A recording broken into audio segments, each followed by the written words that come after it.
दिखाएंगे 5 horror paranormal games which you should never play.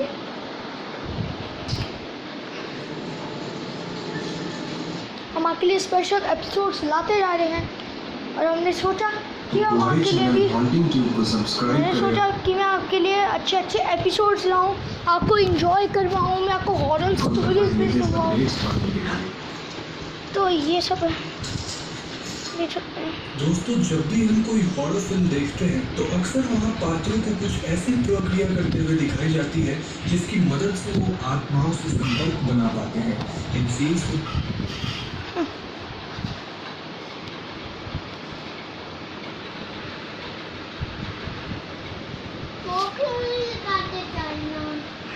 China वाला नहीं, अभी चाइना की कोरोना वायरस की भी न्यूज़ आएगी। हाँ, ये सीक्रेट्स हैं। हाँ, मैंने झूठ बोला। तो फिर वेस्ट इंडीज़ में से न्यूजीलैंड का आ जाएगा, कल आएगा चाइना की, आ जाएगी, फिर आएगी मैच के बाद हम आपको दिखाएंगे न्यूजीलैंड और वेस्ट इंडीज़ का मैच। इस वीडियो को आप अंत तक जरूर देखिएगा क्योंकि इस वीडियो में मैं आप सभी को 5 ऐसे गेम्स के बारे में बताने जा रहा हूँ जिसे खेलने के बाद कई लोगों ने आत्माओं से कांटेक्ट करने का दावा किया है।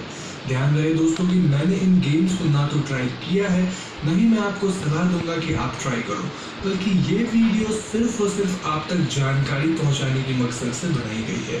इसके अलावा मैंने इन सारे इंफॉर्मेशन को अलग अलग वेबसाइट से एकत्रित किया है, तो इनमें से कितनी बातें सच है इसका कोई मापदंड नहीं है।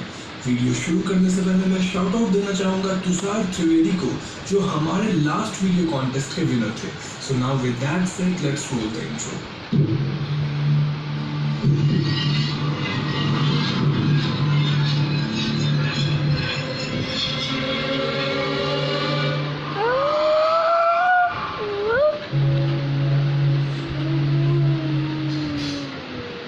दोस्तों, यूं तो इंटरनेट पे आपको ऐसी कई गेम्स मिल जाएंगी जो आत्माओं को हमारी दुनिया में बुला देने का दावा करती है, लेकिन इनमें से ज्यादातर गेम्स सिर्फ झूठी और गलत होती है। मैंने इस वीडियो में उन 5 गेम्स को चुना है जो लोगों के बीच सबसे ज्यादा प्रचलित है। हर एक गेम को समझाने के बाद मैं आपको पर्सनल ओपिनियन दूंगा कि क्या वो सच में काम करती है या नहीं। ध्यान रहे कि मैं यहाँ किसी भी गेम की हिस्ट्री या फुल डिटेल नहीं दूंगा क्योंकि ऐसा करने से वीडियो बहुत लंबी हो जाएगी। Every single game needs a dedicated video for itself और जल्दी मैं उनकी डिटेल वीडियोस अलग से लाऊंगा। फिलहाल मैं यहाँ इन 5 गेम्स की सिर्फ बेसिक नॉलेज आप तक पहुँचाऊंगा। तो 5वें नंबर पे हमारे पास है मिडनाइट गेम। ऐसा माना जाता है कि मिडनाइट गेम किसी जमाने में एक पेगन रिचुअल हुआ करती थी जिसे सजा के तौर पे इस्तेमाल किया जाता था। ये गेम काफी रिस्की है क्योंकि अगर इसे खेलते वक्त कोई गलती हो जाती है तो लोग अपनी जान तक गंवा सकते हैं। मिडनाइट गेम को खेलने के लिए हमें जरूरत पड़ेगी एक कैंडल की, एक प्लेन पेपर, एक माचिस की डिब्बी और थोड़ा नमक। तो इसके बाद खेलने वाले इंसान को प्लेन पेपर पे अपना पूरा नाम लिखना होगा और उसी पेपर पे अपने खून की एक बूंद गिरानी होगी। इसके बाद उसे अपने घर की सारी लाइट्स बंद करके उस पेपर को अपने घर के दरवाजे के सामने रख देनी होगी। नाउ इंसान को घर के दरवाजे पे 22 बार नॉक करके एक माचिस की तिल्ली जलानी होगी, लेकिन ध्यान रहे कि 22वीं नॉक एग्जैक्टली रात को 12 बजे होनी चाहिए। इसके बाद प्लेयर को माचिस बुझाकर डोर ओपन करनी होगी और ऐसा करते ही मिडनाइट मैन उस इंसान के कमरे में आ जाएगा। इसके बाद उस इंसान को माचिस की तिल्ली बार बार जलाकर मिडनाइट मैन से बचने के लिए अपना कमरा बदलते रहना होगा और अगर ज़्यादा डर लगे तो वो इंसान नमक से एक सर्कल बनाकर उस सर्कल के अंदर सेफली रह सकता है। उस इंसान को सर्कल में तब तक बिना कुछ बोले बैठे रहना होगा जब तक रात की 3:33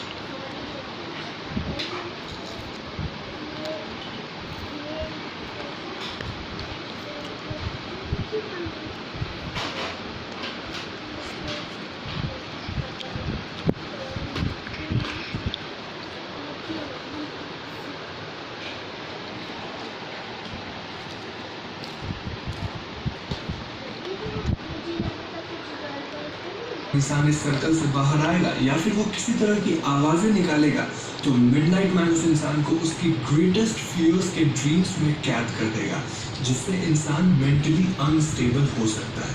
इतना ही नहीं, मिडनाइट मैन उस इंसान की जान तक ले सकता है। मैं पर्सनली इस गेम में बिलीव तो नहीं करता हूँ, लेकिन मैं इसे कभी ट्राई भी नहीं करने वाला हूँ और आपको भी यही सजेशन दूंगा कि आप भी इस गेम से दूर ही रहें। चौथे नंबर पे हमारे पास है ब्लडी मेरी। दोस्तों, आप में से कई लोगों ने ब्लडी मेरी के बारे में जरूर सुना होगा और इंटरनेट पे आपने ब्लडी मेरी से जुड़ी कई वीडियोस भी देख रखी होंगी। इस प्रक्रिया में अगर कोई इंसान रात को 2:33 से लेकर 3:33 के बीच में अपने घर के किसी भी आईने के सामने एक कैंडल लाइट में 3 बार ब्लडी मेरी बोलता है तो ब्लडी मेरी उसे आईने की परछाई में दिख जाती है। इसकी आंखों से खून निकल रहा होता है और ये जोर से चिल्लाती है। कई लोगों का ये तो कहना है कि ब्लडी मेरी आईने से निकलकर उन पे हमला भी करती है। अब दोस्तों, ये तो सिर्फ कहने की बातें हैं, लेकिन क्या इन बातों में कुछ सच्चाई भी है? मैं पर्सनली ब्लडी मेरी में भरोसा नहीं रखता हूँ और मेरा मानना है कि अगर कोई इंसान इस प्रक्रिया को फॉलो भी कर ले तो कुछ नहीं होने वाला है। ब्लडी मेरी की हिस्ट्री से रिलेटेड मैंने ऑलरेडी एक वीडियो बना रखी है, जिसे आप ऊपर दिख रहे आई बटन पर क्लिक करके देख सकते हैं। तीसरे नंबर पे हमारे पास है चार्ली चार्ली गेम। दोस्तों, चार्ली गेम स्पेन में खेले जाने वाली एक बहुत ही फेमस गेम वेगो डीला लपेसेला से काफ़ी मिलती जुलती है और ये गेम मई 2017 में काफ़ी प्रचलित हुई थी। It was trending for quite some time और दुनिया भर में कई लोग इस चार्ली गेम को खेल रहे थे। इस गेम को आपको 2 पेंसिल्स की जरूरत पड़ेगी, जिसे आप किसी प्लेन पेपर के ऊपर इस फैशन में रखेंगे। पेंसिल्स रखने के बाद आप पेपर पे 4 क्वाड्रेंट्स देख पाएंगे, जिनमें आपको यस या नो लिखना पड़ेगा। लेकिन ध्यान रहे कि आप एक साथ 2 यस या 2 नो नहीं लिख सकते हैं। ये 2 शब्द ऑल्टरनेटिवली लिखे जाएंगे। अब गेम शुरू करने से पहले आपको चार्ली की परमिशन लेनी होगी, जिसके लिए आपको चार्ली से आर यू हियर पूछना होगा, या फिर आप ये भी पूछ सकते हैं कि Charlie can we play the game. आपके ऐसा पूछते ही ऊपर वाली पेंसिल अपने आप हिलेगी और फिर वो यस या नो पे जाकर रुकेगी। इस तरह से आप गेम शुरू कर सकते हैं और आप चार्ली से कोई भी सवाल पूछ सकते हैं, जिसका जवाब चार्ली आपको यस या नो में ही देगा। गेम खत्म करने से पहले आपको चार्ली से पूछना होगा कि can we stop this game, क्योंकि अगर आप चार्ली की परमिशन के बिना गेम छोड़ेंगे तो आने वाले कुछ घंटों में आपके साथ कुछ न कुछ बुरा जरूर होगा। अब दोस्तों, ये गेम सुनने में काफ़ी सिंपल लगती है और इसकी वजह यह है कि ये एक फालतू गेम है। ये गेम सुन के ही फ्रॉड टाइप लगती है और मैं पर्सनली इस गेम में एकदम भरोसा नहीं करता हूँ। अब हालांकि कई लोगों का मानना है कि उन्होंने इस गेम को सक्सेसफुली खेला है और आपको यूट्यूब पे भी जुड़ी इस गेम से काफ़ी वीडियोस मिल जाएंगी, लेकिन आई स्टिल बिलीव कि ये एक बकवास गेम है and this is my personal opinion. दूसरे नंबर पे हमारे पास है द एलिवेटर गेम। इस गेम को कई लोग एलिवेटर फ्रॉम अनदर वर्ल्ड के नाम से भी जानते हैं और ये गेम हर उस बिल्डिंग में खेली जा सकती है जिसमें कम से कम 10 फ्लोर्स और एक एलिवेटर हो। इस गेम की ओरिजिन शायद कोरिया से हुई है और इस गेम को भी कई लोगों ने ट्राई किया है। तो इस गेम को खेलने के लिए आपको बिल्डिंग के एलिवेटर में तब जाना होगा जब एलिवेटर के आसपास कोई भी ना हो। इसके बाद आपको एलिवेटर में बिल्डिंग के फ्लोर्स की कुछ इस सीक्वेंस में सिलेक्शन करनी होगी, 4, 2, 6, 2, 10 एंड देन 5। इस पूरे एलिवेटर ट्रिप के दौरान आपको किसी भी इंसान से बातें नहीं करनी है और इनफैक्ट आपको at any point of the time इस गेम में पीछे मुड़ के नहीं देखना है। तो इसके बाद जब आप फर्स्ट फ्लोर पे जाएंगे तो एलिवेटर आपको अपने आप ही 10th फ्लोर पे ले जाएगी, जो कि हमारी दुनिया नहीं बल्कि एक दूसरी दुनिया होगी। इस दुनिया में आप अकेले होंगे और यहाँ आपका सामना कुछ असाधारण शक्तियों से हो सकता है। गेम खत्म करने के लिए आपको वापस एलिवेटर में जाकर मेरी द्वारा बताई हुई सीक्वेंस में सेलेक्ट करने होंगे and when you finally reach the first floor game को एग्जिट कर सकते हैं। ध्यान रहे कि फर्स्ट फ्लोर पे एग्जिट करते वक्त आप अपने सराउंडिंग्स को जरूर चेक कर लें कि क्या सच में ये गेम खत्म हुई है या नहीं। अब दोस्तों, इस गेम से जुड़ी एक इंटरेस्टिंग बात यह है कि कई लोग इसी गेम को एलाइजा लाम के मिस्टीरियस डेथ का कारण मानते हैं।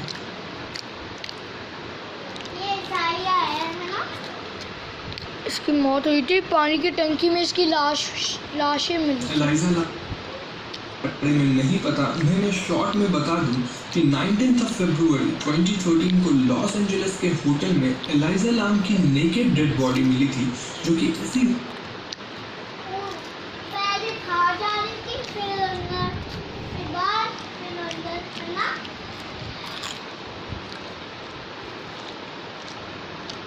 वाटर टैंक में पड़ी थी।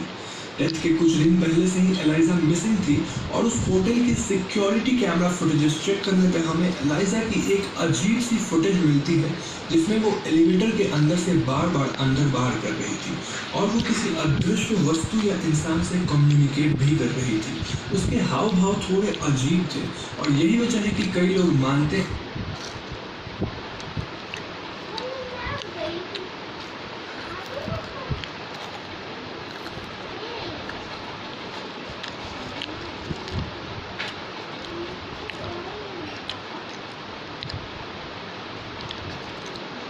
अम्मा कि एलिजा को बाइपोलर डिजीज थी। अब सच्चाई क्या है ये तो मैं बिल्कुल भी नहीं जानता, लेकिन मैं पर्सनली ये एलिवेटर गेम कभी नहीं खेलने वाला हूँ।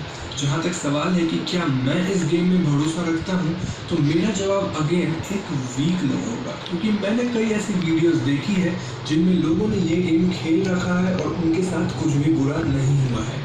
बट स्टिल मैं तो सजेस्ट नहीं करूँगा कि आप इस गेम को ट्राई करो, क्योंकि मैं पर्सनली इस गेम को कभी भी अपने लाइफ में ट्राई नहीं करने वाला हूँ।